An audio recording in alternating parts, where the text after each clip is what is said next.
ମୁଁ ବାହାରୁ ଚେକିଂ ହେଇକି ଆସିଲା ବେଳକୁ ଆଦି ଏଠି ତେଲ ଆଉ ଚାଉଳ କିଣି ସାରିଲଣି, ମାନେ ଗାଡ଼ିକି ଆଣି ସାରିଲଣି। ତାପରେ ମୁଁ ଏଠି ଦୁଇଟା ଫୁଲ ଧରିଛି, ଆଉ ଗୋଟେ ଫୁଲ ମାନେ ପର୍ପଲ୍ କଲର୍ ଆଣିଲି, କିନ୍ତୁ ମାନେ ପ୍ରାଇସ୍ ଗୁଡ଼ାକ ବହୁତ ରେଟ୍ ଥିଲା, କିନ୍ତୁ ବହୁତ ସୁନ୍ଦର ଦେଖାଉଛି ଫୁଲ, ତ ସେଥିପାଇଁ ମୁଁ ପଳେଇ ଆସିଲି, ଆଣିଲିନି। ଏଠି ପ୍ରୀତି ମାମା ତା ଚଷମା ପିନ୍ଧିକି ଏଠି ଷ୍ଟାଇଲ୍ ମାରୁଛି।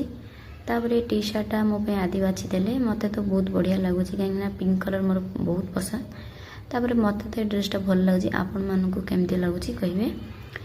ତ ମୁଁ ସେଠୁ ଆସିଲା ବେଳକୁ ଚେଞ୍ଜ କରିକି ଏଠି ପ୍ରୀତି ମାମାକୁ ତା ପୁଅ ଡରଉଛନ୍ତି, କାହିଁକିନା ସେ ସେଇଟା ଦେଖିକି ବହୁତ ଜୋର ଡରୁଛି। ସେ ବିଲେଇର ଚିତ୍ର ହେଇଛି, ସେଥିପାଇଁ ସେ ଦେଖିକି ସେଇଟା ଡରୁଛି। ଆଦିଙ୍କ ଆଗ ପଛ ହେଇକି ବୁଲୁଛି, ମାନେ ଦିମାଗ ଖରାପ ହେଉଛି। ତାପରେ ଆମେ ଏଠି ପା ପୋଛା ରୁମ୍ ପାଇଁ ଖୋଜୁଥିଲୁ, ତ ପ୍ରୀତି ମାମା ଏଠି ତା ପସନ୍ଦର ପା ପୋଛା ଘିନି ଆଣିକିନି ବସି ପଡ଼ୁଛି।